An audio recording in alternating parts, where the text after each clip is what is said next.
হঠাৎ করে ঘুমের ঘরে স্বপ্নে দেখেন বাদশাহ হারুনুর রশিদ জান্নাতের মধ্যে গেছে।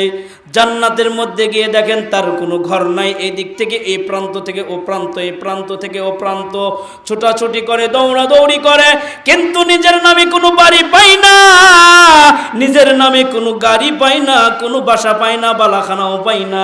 কিন্তু হঠাৎ করে চোখের সামনে ভেসে আসে ওই জুবাইদার নামে একটা বালাখানা জান্নাতের মধ্যে। বাদশাহ হারুনুর রশিদের ঘুম ভেঙে গেল।